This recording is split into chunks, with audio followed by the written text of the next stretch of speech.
தளபதி விஜய் அவர்கள் தஞ்சாவூருக்கு வந்து அவரோட பொதுக்கூட்டத்தை முடிச்சிட்டாரு. வழக்கம் போல எல்லா பொதுக்கூட்டத்திலையும் நடக்கிற மாதிரி தான் இந்த கூட்டத்திலையும் சேதாரம் பலமாக தான் இருக்குது. அதாவது நிர்வாகிகள் கூட்டம் தான் அவங்க சொல்லுவாங்க. ஏன்னா வந்து க்ரௌடை கண்ட்ரோல் பண்ண முடியலன்ட்டு நிர்வாகிகளுக்கு மாட்டு மணி போல் அந்த டையை கட்டி விட்டு யாருக்கெல்லாம் ஸ்கேன் பண்ணி விட்டு உள்ளே அனுப்புவாங்க. அது ஃபஸ்ட்டு அப்படி தான் நடக்குது. அப்புறம் போக போக பார்த்தீங்கன்னா ரசிகர்கள் வந்து பேரிகேட்லாம் அடித்து உடச்சிட்டு உள்ளே பூந்து தளபதியை பார்க்க வந்துட்டோம்டா அப்படின்ட்டு மாஸ் காட்டுகிறார்கள். அது போல தான் எல்லா கூட்டமும் நடக்கும்போது தான் இந்த கூட்டமும். இந்த கூட்டத்தில் சேதாரம் நடந்துச்சானா கண்டிப்பாக சேதாரம் நடந்திருக்கு. விஜய் அவர்கள் தனி விமானம் ஏறி திருச்சிக்கு வந்து திருச்சியிலேருந்து சாலை வழியாக தஞ்சாவூர் வந்திருக்காரு. ஸோ அந்த சாலை வழியாக விஜய் வந்தாலும் என்ன நடக்கும்னு தெரியும். என்னென்ன அக்கப்போர் நடக்கும்னு உங்களுக்கு எல்லாருக்கும் தெரியும். வழக்கம் போல் அந்த அக்கப்போர் எல்லாம் நடந்திருக்குது. விஜயை திருச்சியிலேருந்து தஞ்சாவூர் வரைக்கும் முரட்டுத்தனமாக ஃபாலோ பண்ணி வந்திருக்கானுங்க. ஃபாலோ பட்டு வந்தப்போ முன்னாடி கார் போதா சைடில் வண்டி வருதான்னு பார்க்காம விஜய் எங்கே போகிறாருன்னு எட்டி எட்டி பார்த்து வண்டி ஓட்டி கண்ணாப்புறான்னு இடித்து கீழே விழுந்து மண்டை முதுகெலும்பு கால் எலும்புலாம் உடஞ்சது தான் மிச்சம். தனியார் ஆஸ்பத்திரியில் கிட்டத்தட்ட ஒரு 5 பேர் அட்மிட் ஆகியிருக்காங்க. அதில் 1 பேர் 2 பேர் ரொம்ப சீரியஸாக இருக்கிற மாதிரி தகவல் வருது. ஸோ வந்து அது எல்லாம் நியூஸ் சேனல் வந்து கவர் பண்ணி போட்டுட்டு இருந்தாங்க. அந்த ஆக்சிடென்ட் நிகழ்வை பார்க்குறப்ப ரொம்ப ரொம்ப பயமாகவும் இருக்குது, ரொம்ப பரிதாபமாக இருக்குது அவங்கள பார்த்தா. ஏன்டா இது தேவையில்லாத வேலை. ஒரு அப்பாலாம் சொல்கிறாரு, அவனை நான் காலேஜ் தான் அனுப்பிச்சேன் அப்படிங்கிறாரு. காலேஜுக்கு போயிட்டு இந்த மத்தியான டைம்ங்கிறதுனால முடிஞ்சு வந்தாப்புலையா இல்லை கட்ரேஷன் வந்தாப்புலையான்னு தெரில. விஜய் பார்க்க போகிறேன்னு சொல்லி வண்டி எடுத்துக்கிட்டு விஜய் எங்கே போகிறாருன்னு காரை பார்த்துட்டே வந்து தனக்கு முன்னாடி இருக்க காரை பார்க்காம இடித்து கீழே விழுந்து மண்டையில் அடிபட்டு காலில் அடிபட்டு ஐசியூவில் சீரியஸாக இருக்கிறதா வந்து நியூஸ் சேனலில் போட்டுக்கிட்டு இருக்காங்க. இதுக்கு வந்து யார் செலவு பண்ணுவா அப்படின்னா கட்சியாக செலவு பண்ணணும். கட்சியில் ஒன்றும் செலவு பண்ணாது, நீங்கள் தான் செலவு பண்ணிக்கிற மாதிரி தான் சொல்கிறாங்க போல். என்ன காரணம், கட்சி இதுக்கு எதுக்குமே பொறுப்பாகாது. விஜய் அவர்கள் இப்படி பின்தொடர வேண்டாம், இப்படி வரக்கூடாதுன்னு பல தடவை சொல்லியும் ரசிகர்கள் கண்மூடித்தனமாக வருவதால் அவர்களுக்கு ஏற்பட்ட அடியை புண்ணை அவர்களே ஆற்றிக்கொள்ள வேண்டும் அப்படின்னு கட்சி சொல்லிட்டு தான் வந்து தகவல் வெளியாகுது. இப்போ யாரு கஷ்டம், அந்த ஏழை தந்தைக்கு தான் கஷ்டம், அந்த குடும்பத்தினருக்கு தான் கஷ்டம். செலவு பண்ணி இதை பார்க்கணும். இதில் ஏதாவது பிரயோஜனம் இருக்கா? ஆனால் ஒரு பிரயோஜனமும் கிடையாது. ஒரு ஆணியும் பிடுங்க போகிறது கிடையாது. இதனால் வீட்டுக்கு தான் வந்து சுமையை கொடுத்துக்கிட்டு இருக்காங்க விஜய் ரசிகர்கள். விஜய் ரசிகர்கள் ஒன்று புரிஞ்சுக்கணும். நீங்கள் விஜய் பிடிச்சிருக்கா நீங்கள் போய் தாராளமாக பாருங்கள். ஆனால் அது எந்த ஒரு சேதாரத்தையும் அடுத்தவங்களுக்கு உண்டாக்காமல் தனக்கும் உண்டாகாத மாதிரி பார்த்துக்கிட்டு போய் விஜயை போய் பார்த்து வாங்க. சந்தோஷமாக இருக்கும். அதை பற்றி யாருமே எதுவும் சொல்லப்போது. ஆனால் நீங்கள் கஷ்டப்படுறதுனாலையோ நீங்கள் கீழே விழுந்து உயிருக்கு ஆபத்தான நிலைமைக்கு போகிறதுனாலையோ உங்கள் குடும்பத்துக்காக தான் கஷ்டப்படுவாங்க. அவங்களோட பொருளாதார சூழ்நிலையை புரிஞ்சு நீங்கள் நடந்துக்கணும். மீண்டும் மீண்டும் அங்கே ஒன்று இங்கே ஒன்றும் இறப்பு செய்தி, அடி வாங்குறது, அப்புறம் வந்து இது மாதிரி ஆக்சிடென்ட் ஆகிற செய்தி வந்து விஜய் மாநாடுகள் தொடர்ந்து நடந்து கொண்டு தான் இருப்பது. இதுக்கு விஜய் எவரும் சொன்னாலும் அவர் ரசிகர்கள் கேட்பதில்லை.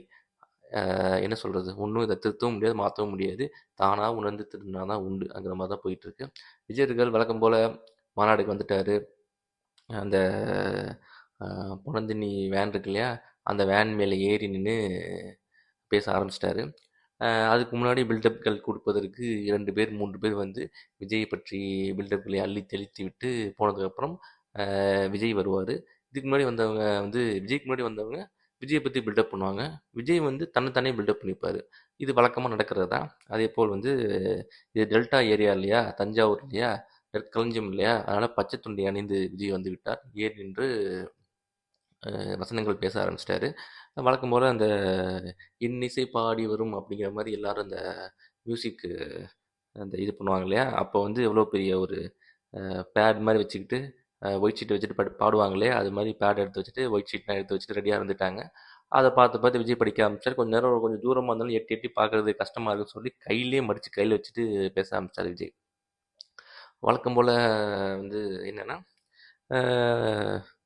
திமுக அட்டாக் தான். வாயிலேருந்து வர்றதெல்லாம் திமுக, ஸ்டாலின் அதே தான். வேறு எந்த வார்த்தைகளும் நான் உச்சரிக்க மாட்டேன் அப்படின்னு முடிவோடு தான் இருக்கார். பின்னாடி ஒரு 5 கொள்கை தலைவர் இருக்காங்க. அவங்கள பற்றி நான் எதுவுமே பேச மாட்டேன். ஏன்னா அது வெறும் ஃபோட்டோவில் மட்டும் தான் இருக்கும்.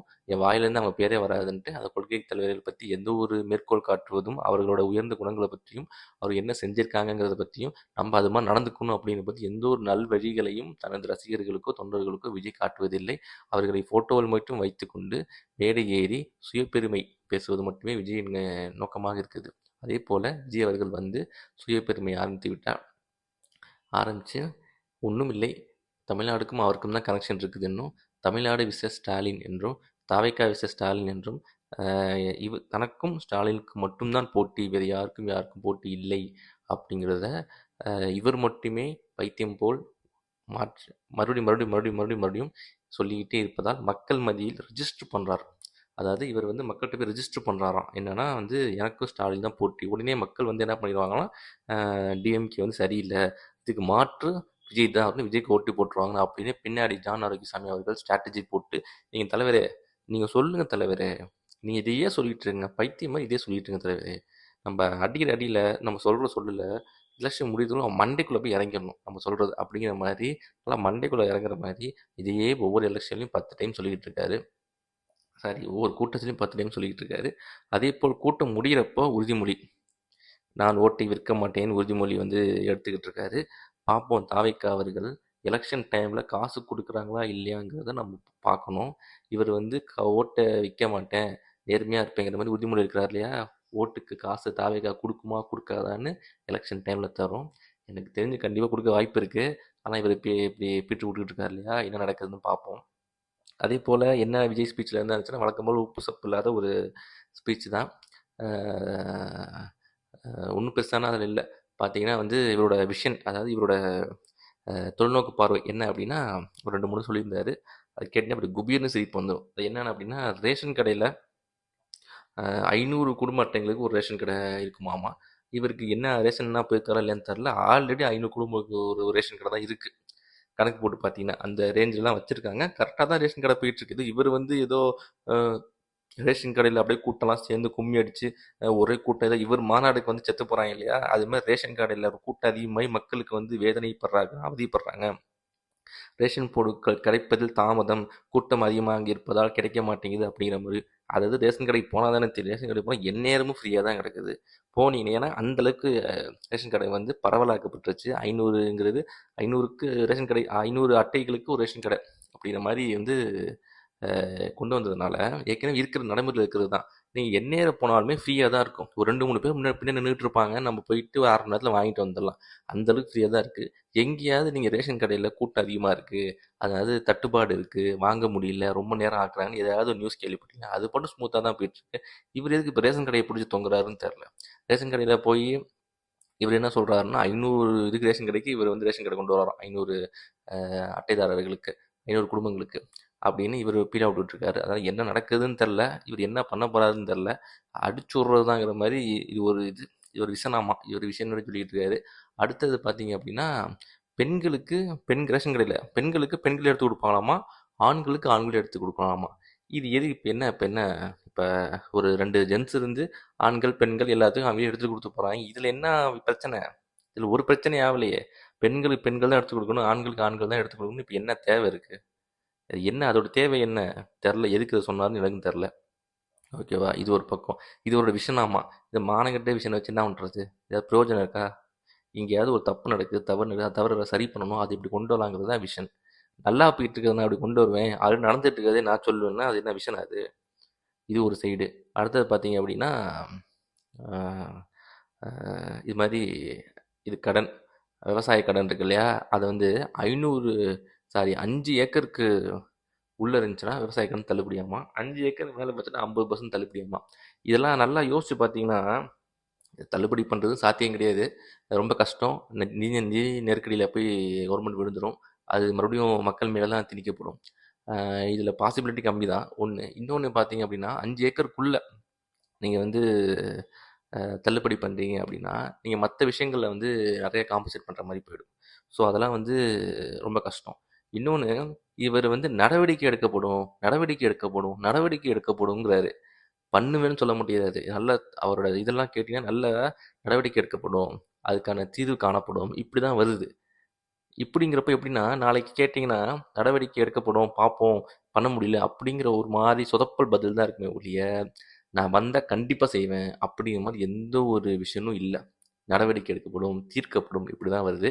இது வந்து இப்போவே இப்படி வாயிலேருந்து வருதுன்னா விளங்குமா அதெல்லாம் அப்படிங்கிற மாதிரி தான் இருக்குது. இதெல்லாம் தேராதுங்கிற மாதிரி தான் இருக்குது. அப்புறம் என்ன சொல்கிறாரு அப்படின்னா, காவிரி, அதை காவிரி நதி நீர் இருக்கு இல்லையா, அது வந்து பிரச்சனையை இவர் சால்வ் பண்ணிடுவார் போயிட்டு. இவர் எப்படி சால்வ் பண்ணுவார்? இன்னொரு ஸ்டேட் இன்வால்வ் இருக்குது.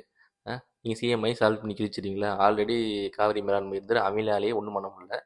எல்லாம் தலையிடுதும் போட்டுக்கிட்டு இருக்காங்க. ஏதோ சமாதானம் பண்ணி ஏதோ கொஞ்சம் தண்ணி விட்டுக்கிட்டு போயிட்டு வந்துட்டு இருக்காங்க. இவர் சரி பண்ணிடுவாராம். இவர் வந்தா விவசாய கடன் தள்ளுபடி, தண்ணீர் பிரச்சனை இருக்காது. அதுக்கப்புறம் பார்த்தீங்கன்னா, அ மீனவர்கள் மீனவர்கள் தாக்குதல் நடக்குது இல்லையா? அதெல்லாம் வந்து ஒன்றிய அரசுல அழுத்தம் குடுக்குற மாரி அழுத்தம் குடுக்கணுமாம். இவர் எப்படி அழுத்தம் குடுப்பாருன்னு தெரியாது. நம்ம அழுத்தம் குடுக்குறது சரியில்லையாமா. திமுக அழுத்தம் குடுக்குறது. அதனால அழுத்தம் குடுக்குற மாரி அழுத்தம் குடுத்து அது சரி பண்ணிடுவாராம் அவரு. இவரு குடுக்குற அழுத்தத்தையும் இவரால சரி பண்ண முடியல. ஜனநாயகன் படத்த ரிலீஸ் பண்ண முடியல. சிபிஐ கேஸ் போட்டு இவர புரட்டிக்கிட்டு இருக்காய்ங்க. அடுத்தது டிவோர்ஸ் கேஸ் வந்துருச்சு. இதெல்லாமே இவரால சரி பண்ண முடியல. இவரு ஒன்றிய அரசு அழுத்தம் குடுத்து மீனவர்கள் பிரச்சனையில வந்து இவரு சால்வ் பண்ணி வச்சுருவாராம். இப்படின்னு இவரு கதை விடுறது தெரியாது. உனக்கு குடுக்குற அழுத்தத்தையே உன்னால சரி பண்ண முடியல. இதுல நீ வந்து மீனவர் பிரச்சனை அழுத்தத்தெல்லாம் நீ சரி பண்ணிருவியாங்கிற மாரி தான் கேள்வி எனக்கு தோணுது. மீனவர் பிரச்சனை ஒரு சைடா, அடுத்தது நீட்ட வந்து ஒழிப்போம்னு திமுக சொல்லிட்டு வந்துச்சு.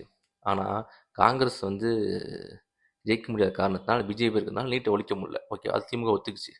திமுக அப்படி சொன்னுச்சு அப்படிங்கிறாரு. திமுக கொண்டு வந்த சட்டசபையில ஆர்டினன்ஸ் கொண்டு வந்தாங்க இல்லையா? தீர்மானம். அத விஜயே தான் வந்து வரவேற்றிருக்காரு. நான் பாராட்டுறேன்னு சொல்லியிருக்காரு. அப்புறம் இப்ப சொல்றாரு, உங்க கையில இது கிடையாது. இது வந்து மத்திய அரசு தான் பண்ண முடியும். அப்புறம் எதுக்கு நீங்க வாக்குறுதி குடுத்து ஏமாத்துனீங்கன்னு கேட்டுட்டு இருக்காரு.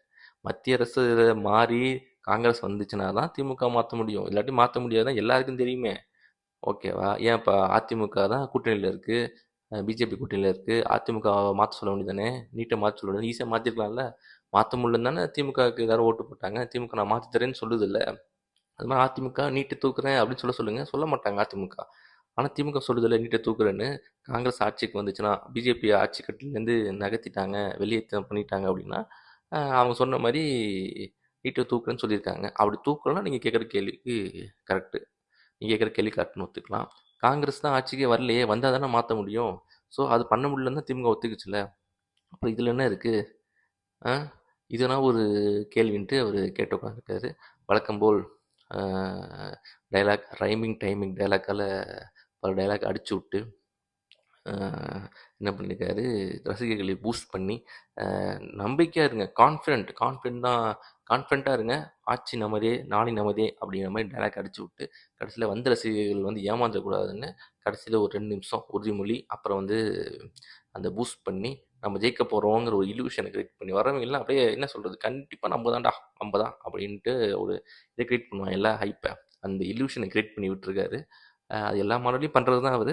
ஏன்னா எலக்ஷன் வரைக்கும் பண்ணி தான் ஆகணும். அப்பதான் வேலை செய்வாய்ங்க. வேலை செஞ்சா தான் இதுவும் 5% 6% ஒரு 10% ஓட்டு வரும். இல்லன்னா அதுவும் வராம போயிடும். அசிங்கமா போயிரும்ன்ட்டு அவரும் ஃபுல் கான்ஃபிடென்ட்ல பூஸ்ட் ஏத்திட்டு போயிருக்காரு. இதுல எல்லாரும் பெரிதும் எதிர்பார்த்துட்டு இருந்தது இவரோட டிவோர்ஸ் விஷயம். இவரோட டிவோர்ஸ் விஷயத்த பத்தி இவர் கண்டிப்பா பேசுவார்ன்னு நெனச்சோம். அந்த இத தொடவே இல்ல. தொடவே இல்லாம நீட்டா எஸ்கேப் ஆயிட்டாரு. பட் இவருக்கு ஜனநாயகன் படம், அப்புறம் வந்து மத்த எல்லா இடத்துலயும் எல்லாரும் அழுத்தம் தராங்க, அழுத்தம் தராங்கன்னு இந்த டைமும் அத சொல்லியிருக்காரு. அந்த அழுத்தத்த வந்து இவரு ஜெயிக்க முடியல, சமாளிக்க முடியல.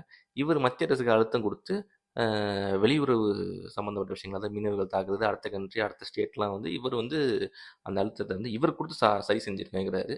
இதெல்லாம் நம்புற மாரியா இருக்கு கோபால் அப்படிங்கிற மாரி தான் இருக்கு. விஜய் அவர்கள் வழக்கம் போல வந்து கம்பு சுத்திட்டு போயிருக்காரு. இன்னும் எலக்ஷன் வரைக்கும் இப்படி கம்பு சுத்துவாரு. எலக்ஷன் முடிஞ்சு ரிசல்ட் தெரிஞ்சதுக்கப்புறம், அது எல்லாமே உன் பாட்ஷா பலிக்கல தம்பி அப்படின்னு தான் போகப்போகுது. அது நம்மளுக்கு அது கண்கூடாவே தெரியுது. ஏதோ கட்சி ஆரம்பிச்சிட்டோம் வேற வழி இல்ல. பாதி கிணறுக்கு பாதி கடல் வந்தாச்சு. மீதி கடல மட்டும் தாண்டி எலக்ஷன ஓட்டி விட்டுருவோம் அப்படிங்கிற மாரி தான் விஜய் ஸ்பீச் இருக்கு. ஒரு தெளிவான ஸ்பீச்சும் இல்ல. அதில ஒரு அறிக்கையிலும் தெளிவான ஒரு அறிக்கை இல்ல. ஒரு அறிக்கை விட்டா அத மக்கள்லாம் திரும்பி பார்க்குற மாரி இருக்கணும். அப்படிலாம் எந்த ஒரு அ செயல் திட்டமோ, இல்ல விஷயமோ அதெல்லாம் எதுவும் இல்ல. அவர் சொல்ற விஷயங்கள்லாம் கேட்டா சிரிப்பு தான் வருது. இல்லன்னா வந்து இது எப்புட்றா சாத்தியம்? பொய் தான் சொல்றான் அப்படிங்கிற மாரி சந்தேகத்த தான் உண்டாக்குது. எழுதி குடுக்குறவங்க அவ்வளோ கேவலமா எழுதி குடுக்குறாய்ங்க. அது பேப்பர் கையில வச்சு வேற பார்த்து பார்த்து வேற படிச்சுக்கிட்டு இருக்காரு. இது வந்து எங்க போய் முடியும்னு தெர்ல. இது மாரி இன்னும் பல குற்றங்கள் வரதான் போகுது. பல உயிர்கள் போக தான் போகுது. இன்னும் இவரோட கூத்துகள் நடக்க தான் போகுது. ரசிகர்களும் சரி, இவரும் சரி மாறப்போவதில்லை. மக்கள் இவர்களுக்கு கண்டிப்பாக ஒரு பாடம் புகட்ட வேண்டும். விஜயோட அரசியல் வந்து சரியில்ல. இது இப்படியே தொடர்ந்துட்டே இருந்துச்சுன்னா, மக்களுக்கு பல இடர்பாடுகளும், ரசிகர்களுக்கு பல சேதாரங்களும் தான் வரும். இவர் எல்லாத்தையும் கை காமிச்சுட்டு இவர் வந்து நீட்டா ஒதுங்கி எஸ்கேப் ஆகி போயிட்டே இருப்பாரு. இவருக்கு லாபம் வருதான்னு பார்த்துட்டு போயிட்டுருப்பாரு. இவரால யாருக்கும் எந்த லாபமும் கிடையாதுங்கிறது தான் நிதர்சன உண்மை. இவரு அரசியலுக்கு வந்ததே சிஎம் ஆகணுங்கிற ஒரு வெறியில தான் வந்திருக்காரு. மத்தபடி மக்கள் நல்லது செய்யணும்னு ஒண்ணும் கிடையாது. அதுக்கான ஸ்ட்ராட்டஜி பிளான் தான் போட்டு வந்திருக்காய்ங்க. அது நல்லாவே தெரியுது. மக்கள் நல்லது பண்றதுக்கு வந்தவன்லாம் இப்படி பண்ணுவாங்களா என்ன? அதெல்லாம் பார்த்தா ஒரு ஜென்யூனிட்டி நம்மளுக்கு தெரியாதா? எத்தனை அரசியல்வாதிய பார்த்துருக்கோம். மீண்டும் ஒரு வீடியோவில் சந்திப்போம். நன்றி, வணக்கம்.